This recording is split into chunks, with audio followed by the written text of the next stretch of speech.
copyrighted program created by Rio Grande. Los Angeles County Sheriff's Office calling all cars. Attention all cars to broadcast 295 regarding a suspicious man. Assist the detective. That's all. Rosenquist.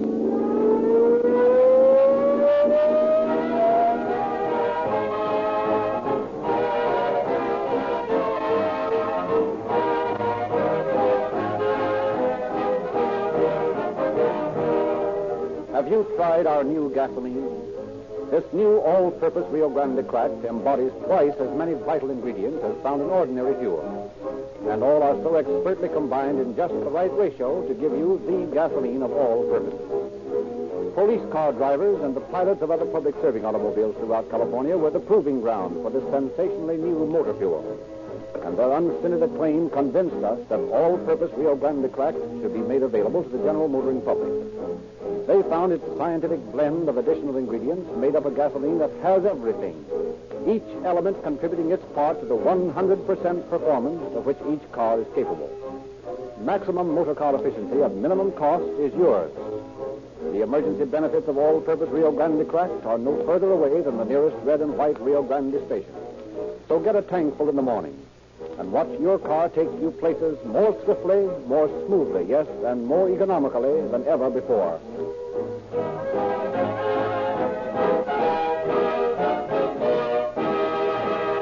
The facts around which tonight's story has been built have been taken from the files of the Sheriff of Los Angeles County and the personal files of Detective Nick Harris, President of the International Secret Service Association, an organization composed of nationally known heads of detective agencies throughout the world. We have therefore asked Mr. Harris to open our program. Thank you, Dr. Lindsay. Good evening, ladies and gentlemen.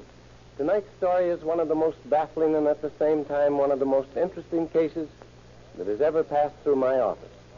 Beginning as a case that appeared to be merely another job of checking up on an errant husband, this case developed into a mysterious and sinister affair. It led to the solution of a series of crimes that read like fiction. The cold-bloodedness and calm, dispassionate manner of the criminal in his recital of his crime left little doubt in the minds of any of us who worked on the case that he was guilty. However, we shall wait until the end of the program to show you how conclusively we proved to this man the unprofitableness of crime.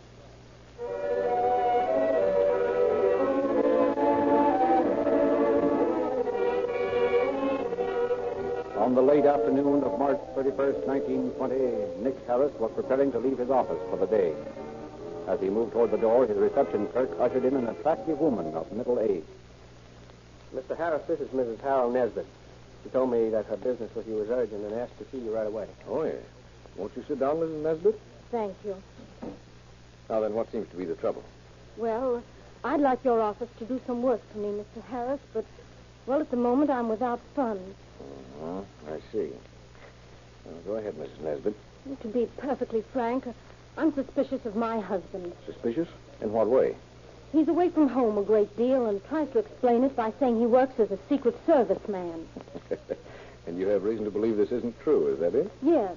He tries to tell me these long absences are because of his duties and says he's not at liberty to make any further explanations. Has he ever shown you any credentials of any kind? No, he never has. In other words, you're in doubt as to how he really makes his money. Well, yes. But that isn't the important thing to me. What I want to know mainly is whether or not there's another woman mixed up in this business. Oh, yes, of course. That and what he's done with $2,600 of mine that he said he was going to invest in a bank up north. Have you ever spoken to him about this money? Dozens of times. I've never gotten a satisfactory answer from him, even though he knows that it represents my life savings. How long have you and Mr. Nesbitt been married? Since last November. We were married in Spokane, Washington. And when did you come down here to live? We came to Hollywood about 2 months ago. I see. Where's your husband now, Mrs. Nesbitt? He's away on another one of those mysterious trips. He didn't tell me how long he'd be gone. He never tells me. I just have to wait until he comes back. Well, when he does come back, you telephone us right away. And if he communicates with you, you try to find out where he is. I'll do that. I'm afraid I'll have to leave you now, Mrs. Nesbitt. I have a rather urgent appointment.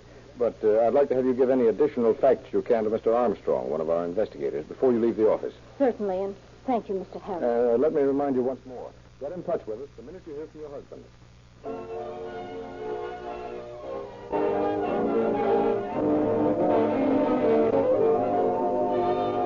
Nick Harris thus dismissing the matter from his mind as one of dozens of similar cases, went on to his appointment, leaving Mrs. Nesbitt to tell the rest of her story to Superintendent J.B. Armstrong. But the next morning, when Harris returned to his desk, Armstrong entered. Chief, looks like we've got something really hot on that Nesbitt case. Nesbitt case? Yeah. Oh, yes, the woman who was in here yesterday afternoon. That's it. Well, what's got into you, Armstrong? Cases like that are commonplace enough. There was nothing commonplace about this one. Listen, Chief. Do you remember the robbery of the Hilton department store a few weeks ago? I'm not likely to forget it. A store protected by my agency. Well, you remember that besides the $32,000 in cash they got out of the safe, those burglars got away with $8,000 in Liberty bonds? Sure, but what that's got to do with the Nesbitt case? Well, that's what I'm getting to. The robbery was on a Sunday night, last March 7th. Now, Mrs. Nesbitt tells me her husband was away all that night. Well, what of it? She said that both of them went to Catalina Island the next day, and that on the boat, Nesbitt opened up a mysterious handbag that he always carries and showed her part of the contents. What do you mean a mysterious handbag? Well, his wife says he never goes anywhere without it, never lets it out of his sight except when he's sleeping. Oh, well, go on. What did she see in this handbag? He showed her a bundle of Liberty bonds that he said were for her. $8,000 worth of them. $8,000 worth, huh? Mm-hmm. But get this. You remember that the men who robbed the Hilton department store tied up the night watchman with strips torn from linen counter coverings? Yes. Well, Mrs. Nesbitt swears these bonds her husband showed her were wrapped with a strip of linen cloth. Say, this does look like a break, Armstrong. At any rate, this fellow Nesbitt warrants investigation. You'd better detail a couple of our best men to the case right away.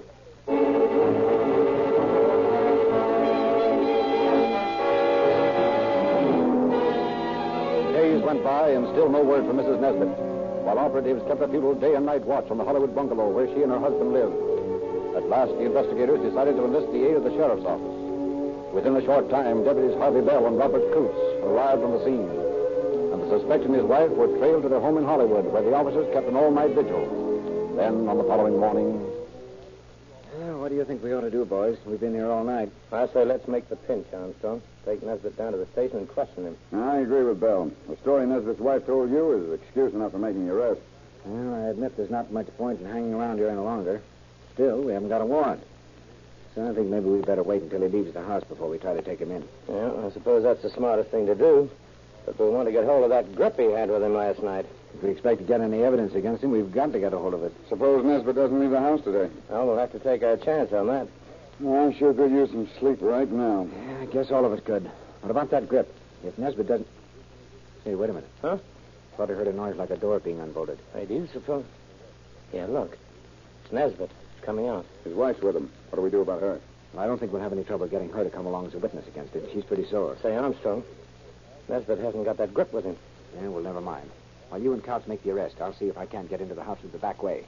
He'll be around somewhere. All right. Come on, Bob. Let's get this fella. Hey, just a minute there. Is your name Nesbitt? Why? Who wants to know? I do. We're from the sheriff's office. Himself. Go on, beat it. I don't like cops. Now, that's what we thought. You're coming down to the station where we can have a little talk with you. Oh, no, I'm not.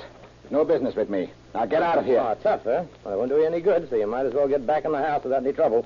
While I call the wagon. I won't do anything of the kind. I'll tell you, here, get your hands off me, you dirty.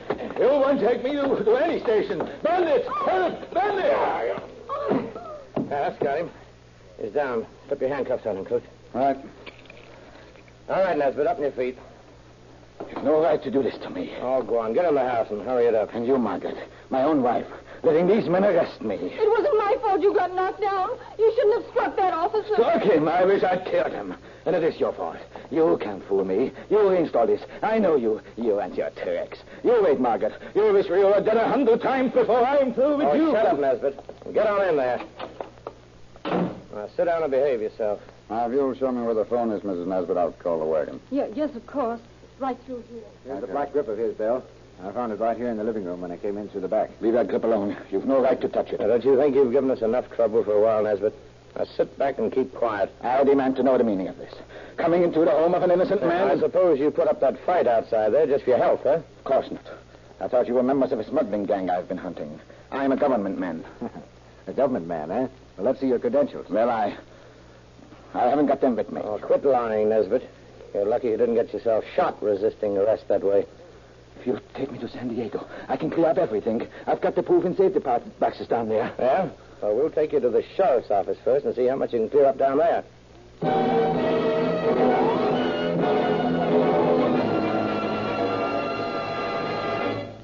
Hello, Armstrong. I hurried down here the minute I got your message. Where have they got Nesbitt? Right in there, Mr. Harris. We'd better go in because they're just opening up that black bag of his. Oh, yes. I want to see what's in it. Those Liberty bonds his wife told us about in particular. As well as deeds to real estate, rent receipts, and a whole stock of letters. Oh, hello, Mr. Harris. Hello, Glad Bill. you're here. We're just going through the contents of Nesbitt's grip. How are you, Coots? Did you find those Liberty bonds? Glad to see you, Harris. Yeah. The bonds are right here on the table, just as Armstrong there described them to us. Oh, yes, I see. Mm-hmm. Tied up with a linen strip, all right. Now all we have to do is check the numbers on them with those of the stolen bonds. If you think those bonds are stolen, you're badly mistaken. I have every legal right to them. We'll find out about that later, Mr. Nesbitt. Nope, they don't check. I want you to take a look at some of the other stuff we found in this grip, Mr. Harris. There's something screwy here. I'll eat your hat. Seems to be mostly papers and letters. Yeah. Well, take a look at them.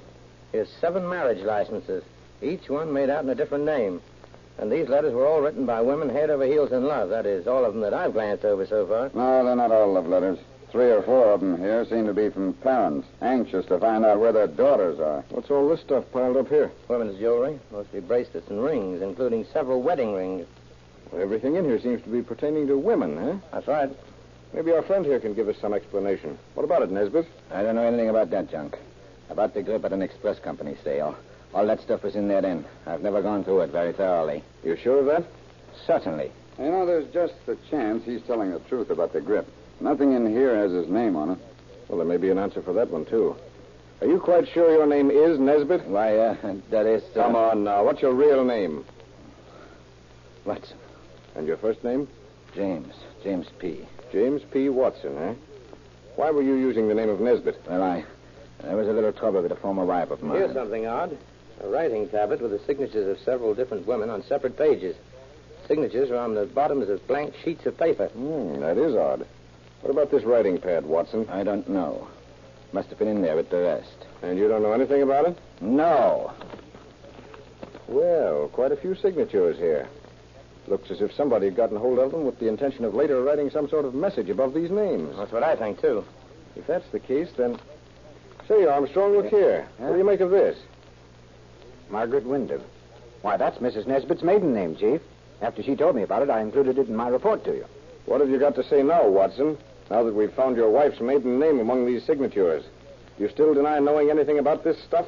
I don't know a thing, I tell you. All right, Watson. If you don't want to talk, that's your business. But when we get to the bottom of this thing, I've got a hunch you wish you had.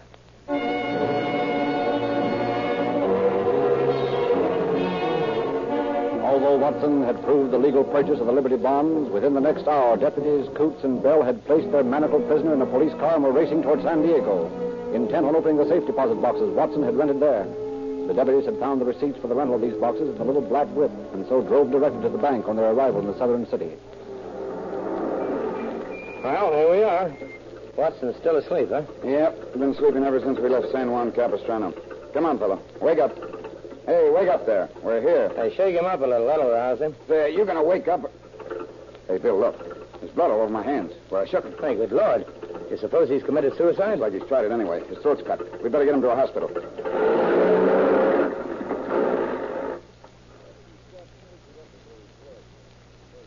Will he live, Doctor? Pretty hard to say yet. However, we're going to give him a blood transfusion. That may save him. Mm-hmm. Well, we've got to be leaving. We've arranged for a guard. Let us know how it turns out. I'll get in touch with you boys the minute I know anything definite. Thanks, Doc. So long. So long, boys. Well, Coach, I guess the next thing to do is go back to that bank and have a look in those boxes. That's right. You know, I'm beginning to think this case is deeper than it looks on the outside. A man doesn't generally try to commit suicide unless he has a pretty good reason. That's what I've been thinking. And so far, we haven't got enough against Watson to justify his doing what he did. Anyway, we'll have to keep our eyes on him from now on. He may try it again.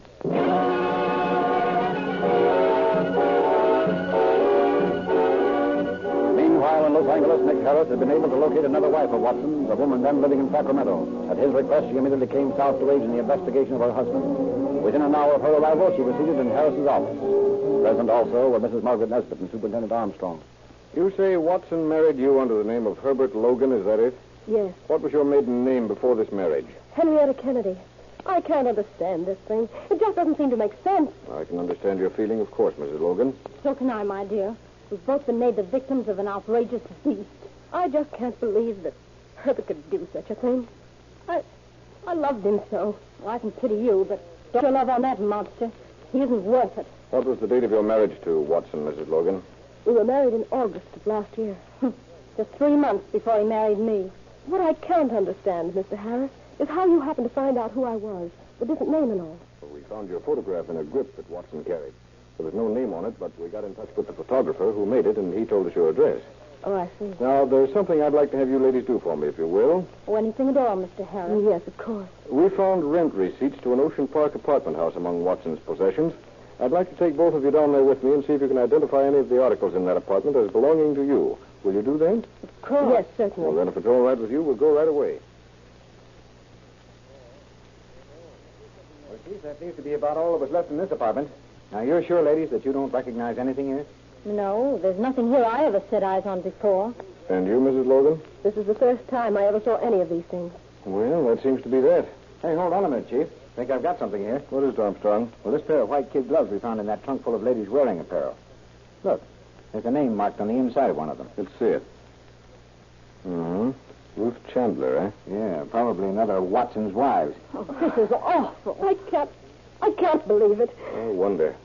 Let's have a look at this fur neck piece. Maybe there's a name somewhere on that, too. This one here? Yeah. No, I can't seem to find any. I wonder what this stuff is along the collar edge. Let me see. Looks like some kind of substance is dried on there. Hey, you know what it looks like to me, Chief? What? Dried blood. By George, I think you're right, Armstrong. At any rate, I'm going to turn this neck piece over to the police chemists for analysis the minute we get back to town.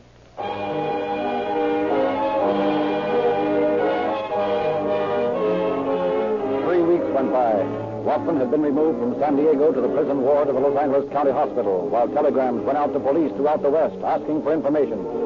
Before long, answers to these wires began coming in, answers loaded with dreadful significance. A meeting of officers was held in the office of Sheriff Klein with Detectives Bell, Coots, and Armstrong present. I called you together, boys, to give you some new facts on the Watson case. I'm warning you, though, in advance that some of them are pretty startling. We got evidence of swindles, misuse of the mails, and forgery. The only thing we haven't got against him is the theft of those Liberty bonds. He's clear on that score anyway. I've got an idea, Sheriff. Those charges are going to be just like chicken feed at what we'll eventually get on him. Exactly. And that's the main reason I called you boys to my office. You mean you dug up evidence of something more serious? Not evidence, exactly, but some pretty significant clues. You remember that our chemists proved there was human blood on the fur neck piece found in that Ocean Park apartment house? Sure. And we have reason to believe the neck piece belonged to Ruth Chandler, a Montana divorcee that Watson married up in San Francisco last December. What does that prove, Sheriff? Ruth Chandler has been reported missing for the past 3 months. What? Besides the Chandler girl, I have reports here of 6 other women who are missing. And every one of them was married to James Watson. Lord, it doesn't seem possible. Maybe not, but here they are. Andrea Garvey, a young waitress of Wallace, Idaho. Using the name of Milton Taft, married her at Coeur d'Alene, Idaho. Helen Gibbs, a Seattle widow, said his name was Arthur Gillespie, married at Port Townsend, Washington. Roberta Carter, Spokane, married her under the name of Charles Hanson at North Yakima.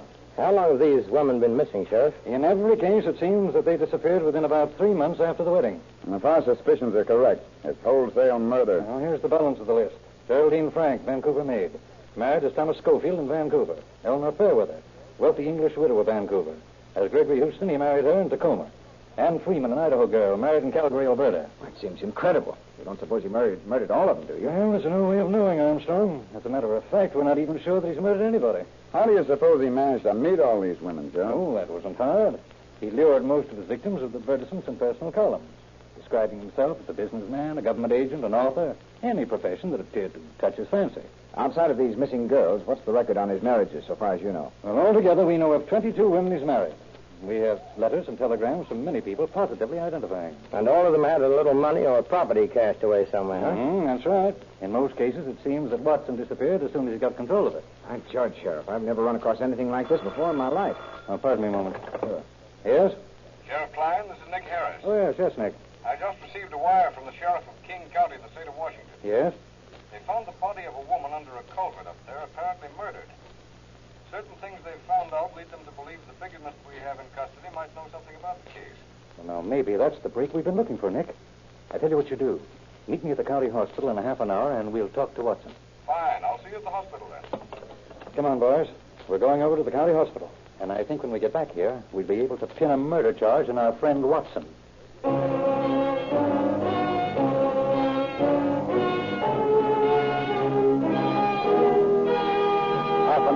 later, the officers met in the lobby of the county hospital, where they were joined by Thomas Lee Woolwine, Los Angeles District Attorney. But now came a severe setback.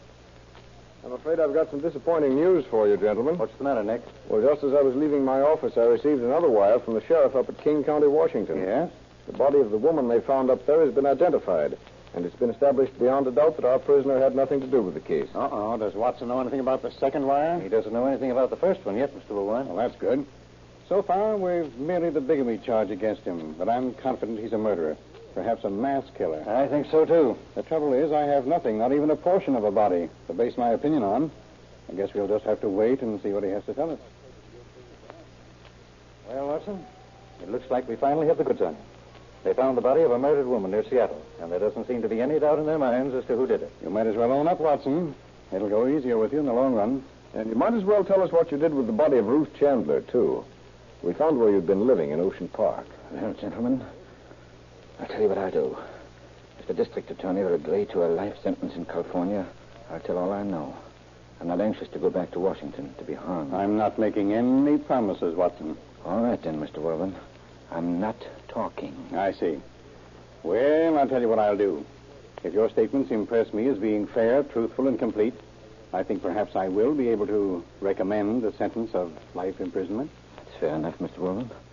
I'll tell everything I can remember. What about Ruth Chandler? Did you murder her? Yes, I did. What did you do with her body? It's buried in the hills near El Centro. I can't tell you just where. I'll have to show you. Why did you kill her? She was becoming a nuisance. Asked questions all the time and nagged at me. I killed her with an axe at a spot near Long Beach.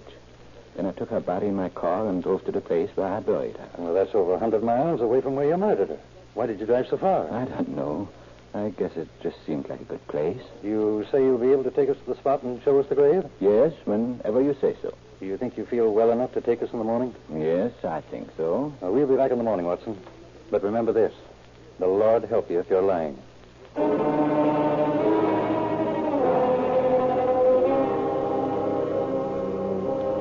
Watson did not lie. The following day, he led the officers to a shallow grave in a narrow canyon along the slopes of Sugarloaf Mountain near El Centro, California. When the pitiful body of Ruth Chandler was exhumed and he was asked to identify it, Watson showed no remorse but merely said, Yes, that's her body. That's the woman known as Ruth Chandler, whom I killed and buried. Back in Los Angeles, Watson was put to an intensive grilling as to what had become of the other women he had married, who later had been reported as missing. I want you to tell me what happened to Helen Gibbs, the woman you married up at Port Townsend, Washington. I killed her too, Mr. Harris. Where did you kill her? I can't remember exactly. I was fishing with her in some river in Idaho. I guess it was the St. Joe River. I pushed her in, and she fell under some logs. What women had you killed before this Gibbs woman? Well, there was Andrea Garvey and a woman named Fairweather. What were the circumstances of your killing Mrs. Fairweather? We were walking along Lake Washington. It just seems as though there was an impulse. I threw her down, or rather pushed her right into the water, and held her there. Well, why? What was your reason for killing her? Seems like something came over me to do it. We were quarreling. She went to the bottom of the lake, I guess. Is that the one whose body you said was recovered? No, that was Andrea Garvey. Well, before we get to that, tell me, what were your sensations when you drowned Eleanor Fairweather? It just seemed a sensation of ease. Just something well done. Instead of remorse, I had passive pleasure. Well, what about Roberta Carter? How did you kill her? We were by the lake, and an impulse came over me. I hit the girl. Something said, go ahead, and I went ahead. It was just getting dusk. What did you hit her with? A rock. I just grabbed up a rock. Was there shrubbery near? Yes, and I pulled her back there. That is, I had to hide the body near the lake, and then later got a boat and rowed out and sank the body. Oh, was the body ever recovered? I don't know. I don't think so. Very cold water keeps them down. Getting back to Andrea Garvey, how did you kill her? We were in a little shack out in the woods. We had a quarrel, and I pushed her pretty hard, and her head struck the corner of one of the bunks. What did you do then? I went outside to the car and got a hammer. Something seemed to tell me she was nearly dead. The best thing to do was finish up, do something with the body. I finished her with the hammer. Had you previously had any desire to kill her? Yes, but I fought it off. Well, what did you do with the body? Well, I put it in the shack, and I burnt the clothing. I burnt the shack, too. Now, where did the killing of Geraldine Frank occur? In Washington. We were out on the lake. I hit her with an oar.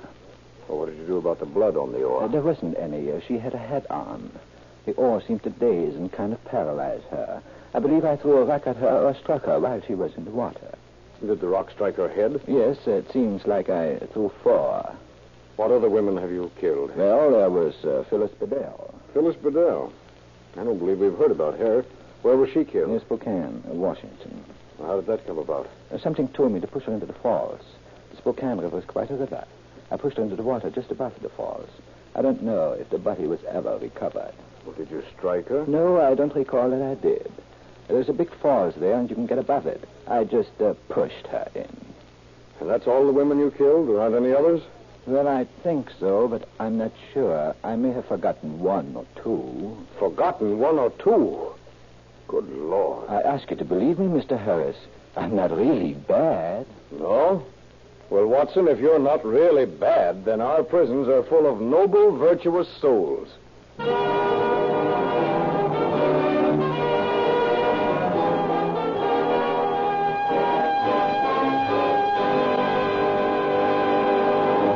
In just a moment, Mr. Harris will conclude our program. Before presenting the closing facts, friends, I want to urge each of you who hasn't done so to put the new all-purpose Rio Grande Cracked to a personal test.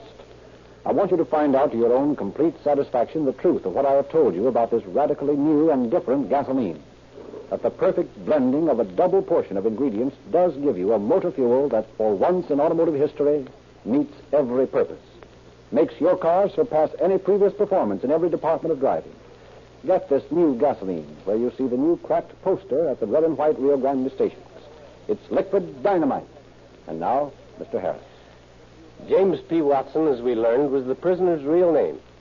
He was sentenced to a term of life imprisonment in San Quentin. He subsequently confessed to having murdered 26 women, 11 of whom he murdered in cold blood.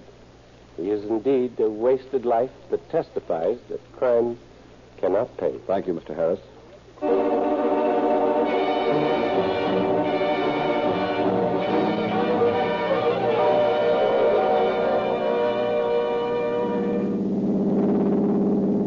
County Sheriff's Office calling all cars, attention all cars, a cancellation of broadcast 295 regarding a suspicious person. Suspect in this case is now in custody. That's all. Rosenquist.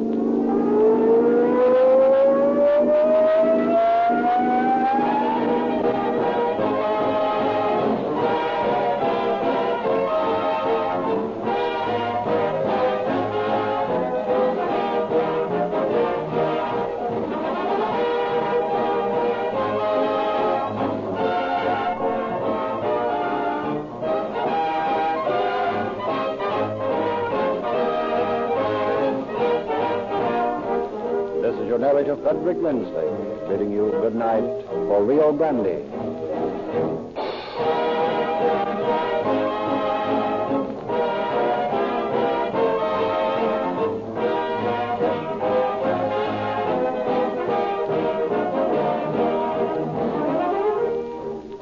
Next week at this time, Rio Grande will present the case of the teardrop charm. This is the Columbia Broadcasting System.